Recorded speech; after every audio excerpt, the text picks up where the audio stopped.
Welcome to season 2 of Keeping It 100 Real Conversations with Jacqui, where each week we will discuss life experiences with subject matter experts. Stay tuned for this next episode.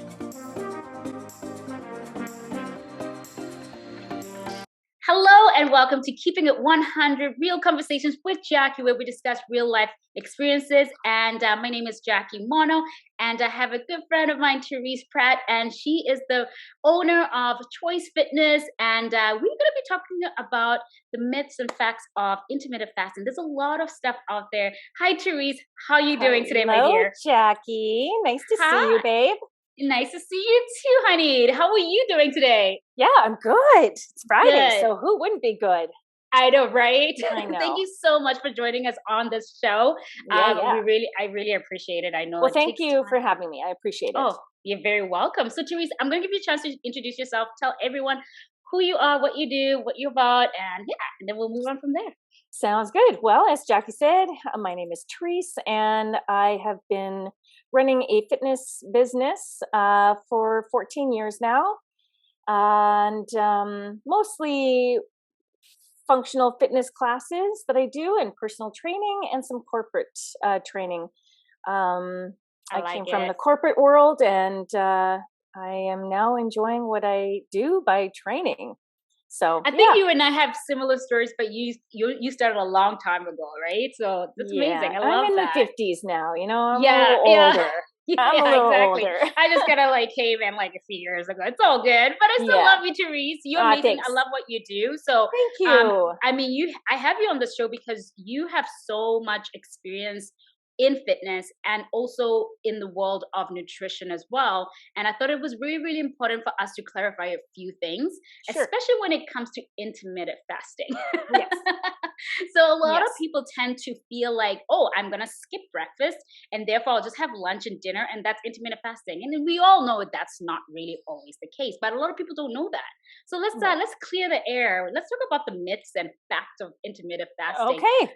So, I already kind of mentioned one of the myths, I guess, of people thinking if you skip breakfast, that means you're good to go, right? Right. So tell us a little bit about what is intermittent fasting, just kind of in layman's terms for anyone and everybody that's listening that it doesn't necessarily know much about nutrition. Yeah. Okay. And I will keep it fairly simple at the beginning, and I might dabble in a little bit of the science behind it, because it really comes down to the science and not just a diet.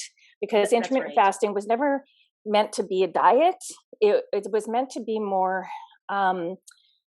used more for cellular regeneration, if that makes sense. But intermittent fasting is where you take a period of time that you don't eat, which I think we all kind of do that, don't we? I mean, coming from off a sleep cycle at nighttime, sleeping 6 to 8 hours, you're fasting. And then taking a few hours at breakfast time and not eating until a certain time. So intermittent fasting is a period of time where you just don't eat. So it could be a minimum of 12 hours, which is kind of the basic 12 hours. There could be a 14-hour fasting. It could go up to 18 hours. It could go up to 24 hours, and it can even go up to 72 hours. So definitely I would never recommend 72 hours unless you get, you talk to your doctor, obviously. Anything that you do, whether any kind of a change in your diet or exercise, it's always good to talk to your doctor anyway. So that's what fasting is. Just taking a certain time and not eating. I do think that a lot of people misconstrued what fasting is, because what I see and through the past, and you know what, let's first talk about why people do it in my business, and probably yours too, because we are fitness trainers. We're in the fitness industry. Most people that come to see us are people who want to lose weight, get stronger, healthier, but mostly if they're looking at intermittent fasting, it's for a weight loss purpose. Exactly. Right? So that's the first reason why people would think, let's intermittent fast. Let me decrease some calories throughout the day and lose weight. And of course, that's going to work. Anything you do to decrease calories, you're probably going to lose weight. Right? Especially if you add movement to it, for sure. Yeah. Exactly. So that's one of the reasons. Another reason why people might intermittent fast is maybe because they are dealing with an autoimmune disease. It's been scientifically proven autoimmune diseases can decrease lots of ways through intermittent fasting. Also, different diseases, cancers, but that's again going into more science-based stuff. It could be, just cleaning out some damaged cells. Right. And that's, but, because we are talking more fitness, because we're in this industry, and most people are going to look at this for weight loss. Right. So, for me, I have done a lot of intermittent fasting in the past. And like I said at the beginning, Jacqui, I'm a little older. Yes. And I am in my 50s. And and you look amazing. This woman is strong, you guys. Oh, tell you should follow her on Instagram. The things that she does, I'm like, sometimes I'm like, I don't even know if I could do that. It's a lot of years and a broken body sometimes. But at least you're moving. Exactly. Right? I'm keeping up. Yes. So fasting, 12 hours is always kind of the basic way to fast. But what I find though is people mostly do it wrong because they think that they can have a coffee in the morning, or they could have, a lot of people think about this fat source when they wake up doing MTC oil, which is a medium chain triglyceride, or maybe they're doing some ghee, butter, or something in their coffee. What happens is you're out of your fast when you do that. So when you do a 12-hour fast, which is always something that you can do at the beginning of, if you do want to try fasting, is trying it, finish eating at 7 p.m. And I'm talking like done. There is 0 calories going into your digestive system. Nothing. Not a coffee, not a tea, not a little piece of sugar or chocolates, nothing. Okay. Or a treat, midnight snack. Nothing. Because a lot of people mistake, oh, well, I can just have some maybe fat, because they think, it's not a lot of it is a lot of calories, but they think it's not going to raise that blood sugar if I do something with fat in it. But that's completely wrong. A calorie is a calorie. Doesn't matter where you get it from. Even if it's a black coffee, most of the time the stimulant of a coffee can actually increase your insulin levels too. So people think that's good to know. Yeah. So if you ever have like a blood glucose, sometimes people have those, or you can buy them actually. Right. So when you just don't want to raise that insulin level. So if people think that, okay, I can have a tea or coffee and throw in that MTC oil or some ghee or some butter or something, and I'll be okay. Well, you've just broken your fast out of that. So really, really think about that 12 hours that you are going to do only water. And that makes sense. So, but you can do a little bit of tea, black tea, green tea. Actually, black tea has caffeine, so no, not black tea. So nothing that has any stimulant in it. Yeah, no stimulant in it. Okay. No BCAAs. At the beginning when I was doing some fasting, I thought I could do some BCAAs in my water. Amino acids, but they have a little bit of calories. Yeah. So water is always good. Lemon is good in your water, but other than that, a little bit of black green tea. So that's I think that's the biggest mistake and misconception that people have, is that, okay, well, I can have a little bit of this. Well, it's really, you can't. It is strictly water, really. For the 12 that makes hours sense. Doing fasting. Actually, I've always thought that maybe, because I don't know, like, I mean, there's so much information out there, and for the most part, I've always thought, I think there was somewhere where, I mean, then again, there's so much misconceptions anyhow, where they said if you have coffee, which is about 5 calories, it shouldn't break your fast. But I don't know how true that is. Most people don't know how true that is. But that's good to know, because any stimulant, it makes sense, right? It stimulates your body. And you definitely want to stay away from that stimulant. And even some people say that even using mouthwash, because any alcohol base also can be a stimulant. And we do have hormones. We have hormones secreted through our saliva gland. See, I didn't know that. Oh my gosh. I know. That is interesting. So there's lots of, I mean, it's, I see sometimes I get off topic, because I do like the science part of it also. It's really interesting to read about. But yeah, so, there, What you about can do, toothpaste then? I don't think toothpaste has alcohol in it, does it? No, it doesn't. It doesn't have alcohol, but it's got some form of like minty flavor that stimulates your mouth to taste Well, this is a good somewhat question. fresh. I don't Right? know. I don't know about that one. I just knew about the mouthwash because the alcohol in your saliva Yeah. glands. But that's really getting deep, right? Right. That's Right. that's pretty deep if you can't use your own mouthwash to, Yeah. and spit it out. Don't be swallowing it, people, Yeah. right? Yeah, we might be a little No, drunk. don't be drinking Listerine out there, people. Exactly. Yeah. So, so basically, the 12 hours is always a great way to start. But you also have to ask the reason why you want to do intermittent fasting. Right. I think don't you agree, Jacqui, that a lot of people already kind of do some fasting because we sleep again, and then we wake up and we're busy. Our life's going, and kids get into school, and we got to get to work, or we got to take the dog for a walk. And oh gosh, it's 10 o'clock now, and you haven't had breakfast. Exactly. So a lot of people actually fast and not really even know it. However, they might have had a coffee or tea or something, right? So I mean, I'm one of those people that my eyes open, I need my coffee. Yeah, me too. So I have to really concentrate on, if I do want to do that 12-hour fast, that nothing to eat after 7, at least 7 in the morning. I can wake up, if I'm up between 6:30 and 7, then I can have my coffee. That makes sense. That really works well for me. And then, so I think most people don't realize that they actually do a little bit of fasting in their lives. So I have a question though, because I'm huge on, starting your day off with a good high protein, high fiber breakfast. I don't know. It's worked for me for a few years now. It's just my magic pill. And I really do encourage people to not skip breakfast if they can help it. If you're trying to, if you're doing a conscious intermittent fasting, that's a different story.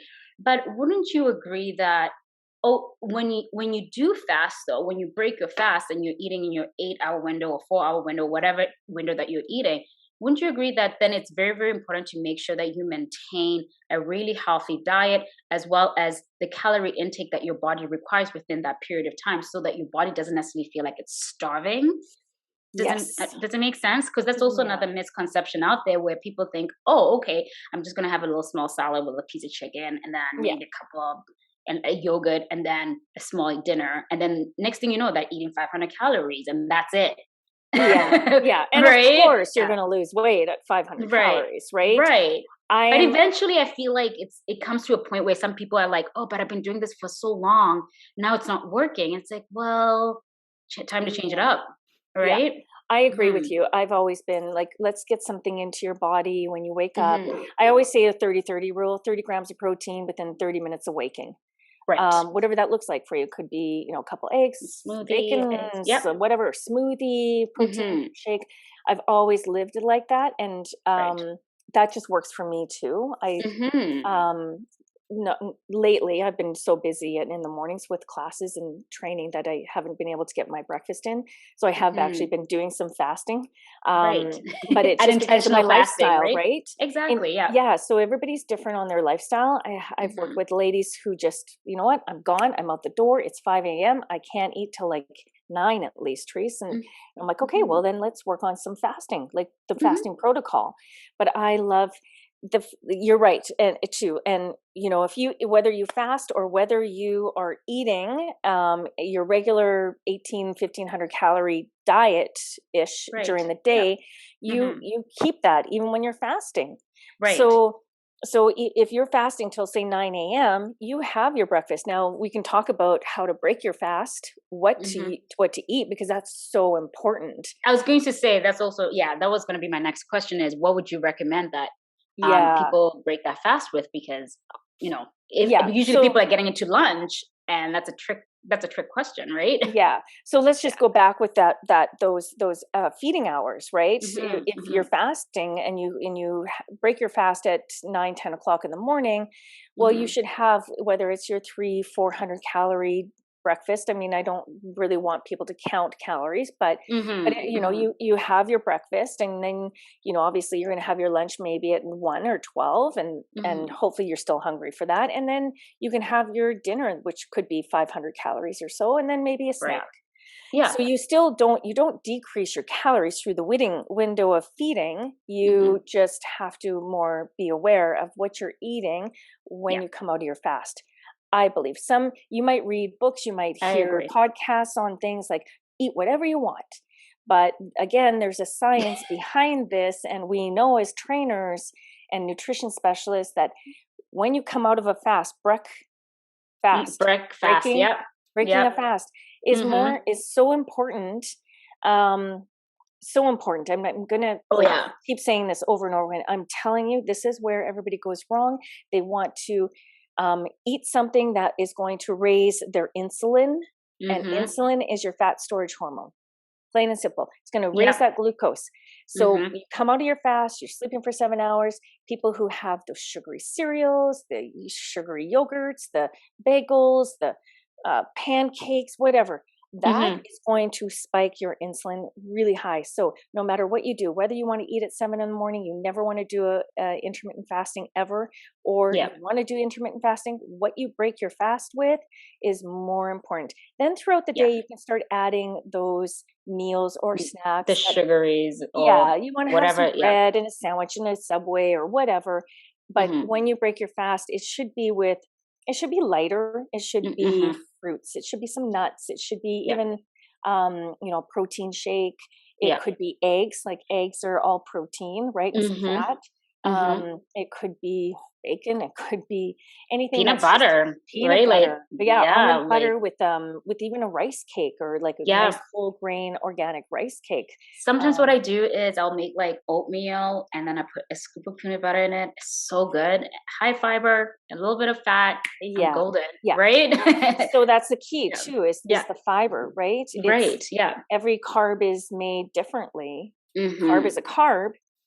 It's 4 calories per gram. Doesn't matter what it is: banana, fruit, vegetable, whole grains. But the more nutrients you have in that food is going to keep those blood sugars from spiking really high. So making sure if you do break your fast with, whether it's a 12-hour fast, 14, 16, 18, 24, whatever, making sure you break your fast properly. Right. That makes sense. Okay. So now let's take a step back into when you start your fast. So which means it starts at, like, let's say 7 p.m.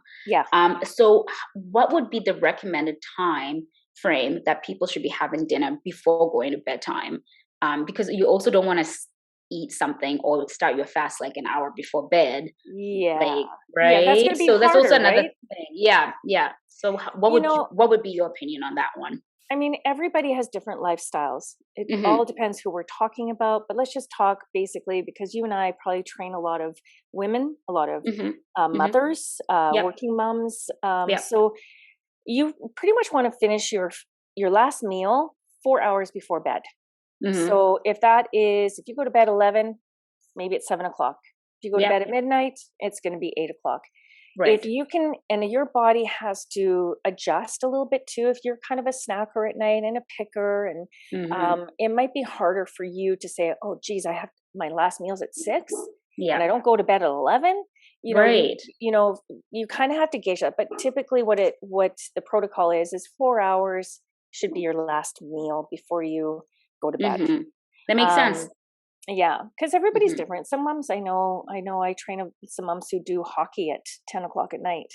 So they're up till probably midnight, 1 in the morning. That's where meal prepping also comes in, right? Where you just kind of make sure you have something at least to hold you off. But that's a tough one though. So, and when you do start an intermittent fasting, I always say talk to somebody who's more of a professional, or there's great, I don't know if you have a link, I can always send you some links to some doctors. Oh my God, that would be great. We can even share it on the show notes as well in case people want to. I'm going to pronounce his name wrong. Okay. Probably. Because he was a Japanese cellular biologist, and he won the Nobel Peace Prize. In 2016. And this was a huge deal for kind of this, the intermittent fasting world. His name is, I'm going to try and pronounce this. Okay. Oh God. That's okay. Yoshimi Oshuma. I probably said that wrong. Something. That's okay. We're gonna put it on the show notes, you guys. Yeah, okay. But I probably can't even do any better, so don't worry. Yoshinori, I don't know. Anyways, he this was a really big breakthrough because he won the Nobel Peace Prize for his research in how cells recycle and renew their content, which is I don't know if you know what autophagy is. Autophagy is when your cells are breaking down. Your cells always get older. As we age, our cells get older, but to regenerate them faster is called autophagy, right? Autophagy, yep. Yeah. So I think I've heard of that before. I just don't know exactly what it the so science it's behind just, it's a process called autophagy, which fasting activates autophagy. I always say that wrong too. Autophagy. It's a tongue twister. Yeah, but yes. And anyways, it helps slow down the aging process. So the great thing about this and intermittent fasting is instead of thinking about weight loss, because maybe the weight loss might happen because you do produce some more HGH, your growth hormone. You produce healthier cells, and you're regulating your blood sugar too. So that you're regulating your blood sugar, right? Huge. Yeah. Right. And when you do stuff like this, you kind of mentally think, okay, well, I'm coming out of that fast. I'm going to eat a better breakfast. So I'm not going to spike that insulin. So there is a win-win out of that one, right? So, and you're not eating maybe late at night. So this is where the weight loss comes in. Yeah, you're not eating late at night. You're not binging. You're not having popcorn, watching Netflix. You're waking up. You're having a good, slower digesting carbohydrate or a healthier breakfast. Weight loss is bound to happen in that sense. Weight loss is bound to happen. But the magic really is the science part of it. And the longer you do fasting, if you, and again, I'll send you some links to this, this Japanese cellular biologist and his work that he's done. It was amazing to read, actually. So many things. Think of, especially when you get into more of the 14, 16, 18 hour stuff. Right. Yeah. Cells start cleaning house. Put it that way. That's kind of one of those things that we talk about. It's cleaning house. So you're regenerating. I was going to say it also actually improves like just the texture of your skin and even just your energy wise, right? Like it's a full clean out. Yeah, that makes sense.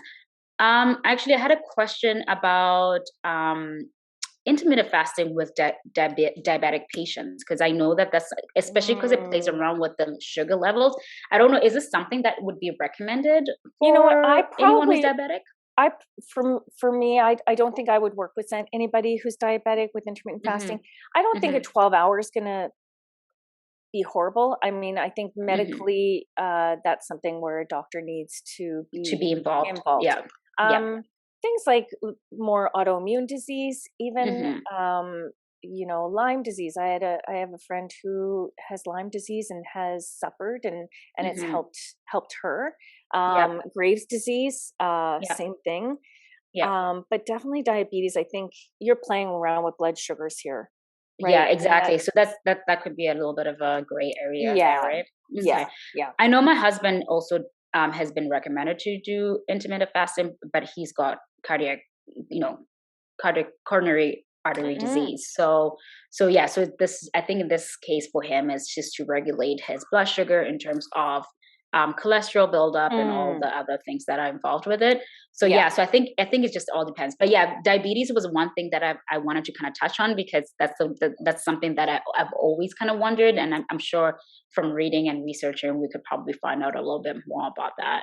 Yeah. I mean, again, we're playing around with insulin already, right? You're depleting a lot of the glycogen. Like when you're getting into those longer fasting periods, we're really kind of depleting that glycogen. And your glycogen, like your liver holds on to about 100 grams of glycogen. And after a certain amount of time, probably about 24 hours, it's starting to deplete through the liver. And you need a little bit of glycogen for like people who have diabetes. So that's something definitely I would I would talk to a doctor about for sure. Awesome. Yeah. Okay, so one other question that I had before we kind of close things off was when you're, high intensity training, when you're fasting, what would be your recommendations for people that are like in that high intensity, training level? Maybe they work out first thing in the morning, but they would like to still incorporate intermittent fasting into their routine. Is that something that's possible? Great And question. Yeah, right? Love it. Yes. Yeah. So we always have to ease into this. Our body's adjusting to the energy that we give it. Right. So somebody who's like, oh, I'm going to fast for 18 hours, but I've got that HIIT class I'm going to go to in the morning. Yeah. Well, you might poop out, especially if you haven't worked. If you constantly are eating at nighttime, you're feeling that tank up, right, of glucose, and so if you're fasting, you're kind of depleting it. So it might take time for you to adjust to it. I've always been a HIIT. I'm a huge HIIT trainer. I do HIIT training at least 3 or 4 times a week. I love HIIT. Right. I know. Yeah. Me too. And I will do it on a fasted state because but my body is used to it. Right. And there's not really any benefit to it. People are going to argue, don't ever go on a fasted state. Always eat something before you do HIIT training. But because I've been doing this for 10 years, my body is adjusted to this. Right. So I would say if you're going to do some intermittent fasting, you do have that boot camp HIIT class that you're going to, I would probably just take it down a notch a little bit and see how you feel. And then if it feels good, then you can add a little more intensity to that workout. And I like that. Yeah. And then, and just kind of adjust your body, because everything is adjustment, right? No matter what we do, if we decrease our calories through the day, we might feel a little more fatigued. If we're doing a keto thing, or if we're taking out a lot of carbohydrates, our body has to adjust to the energy you give it. Right. So, okay. So now another big question. I know that we kind of spoke a bit about that in the beginning, but would we consider intermittent fasting as a diet, or this is just a way of living? Right? Because it could be part of your life, like your lifestyle. Because we don't have, I don't know if I would ever say it's a diet per se, because yes, it's a diet in the sense of it's the way you structure your meals and your eating, but I don't know. What would you say about that? Well, I would think when we think of diet, I think diets all have a common denominator and they come to an end.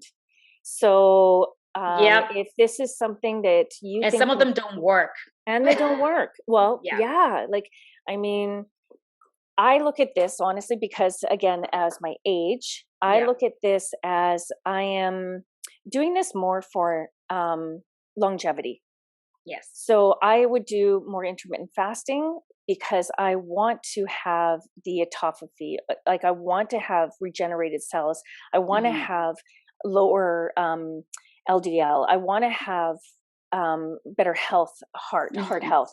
So for me, it's more of a lifestyle. When people start thinking, oh, I'm going to diet and do this intermittent fasting, that's not a lifestyle. It's just only going to last for a short period of time. It can, and that's just it. You can keep this as part of your lifestyle. Most of us already do 12 hours, right? Yeah. I mean, we could do it. So yeah, I think there's nothing wrong with trying it. And if it doesn't fit into your lifestyle, if you just can't do it, then don't do it. Yeah. Yeah. Right. Yeah. It's not for everyone, just like anything else, right? Yeah. It's definitely not for everyone. I mean, people tend to, try it and they do it not intentionally thinking that they're doing it. But yeah, again, during our sleep, we're fasting basically during that time frame. So it is some form of fasting, right? So, yeah. Awesome. And again, once we get off the diet train, once we think about, more of our health, more of our energy, our better sleep, our better relationships with ourselves too, not just with other people, but ourselves. I think when you kind of switch the focus on that, no matter what you do, that focus will be here and not on diets and something that, oh, I'm going to try this for a month. And yeah, it might have worked, but can you sustain that too? Right. That's just it too. Right. Yeah. Well, I mean, diets, I think, might be another topic of conversation here, Teresa. We could probably love talking. So we might just have to have another episode on something similar to that. Yeah. Thank you so much, Teresa, for thanks, all your Jacqui. insight. You're very welcome. And just to close things off, basically, this was just like an insight on intermittent fasting, what we would say is our thoughts and from research that you have done as well, Terese. But if you guys have any more questions, please don't hesitate to reach out to Terese. Terese, how can people find you if they want to contact you? Terese is also a fitness trainer, you guys, so check her out. She's amazing. She's incredible. Thanks. She's got so much experience. So yeah, so let everyone know where they can reach you, and I'll also leave all the information on the show notes. Oh, you're so sweet, Jacqui. You're welcome. Yeah.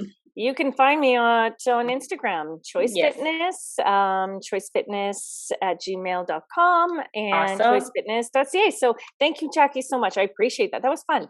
You're very, very welcome, my dear. Thanks, everyone, for listening to our show today. This was amazing. If you guys have any questions, please let us know. Don't hesitate to leave us any reviews, and we will check you guys out in that next episode. Take care, everybody. Thank you so much for tuning in to this episode. Please do not forget to leave us an awesome review, and don't forget to subscribe to our podcast and keep your notifications on for the next episodes ahead. If you'd like to be a guest on our show, please do not hesitate to contact us at Jacqui@rhythmfitness.ca.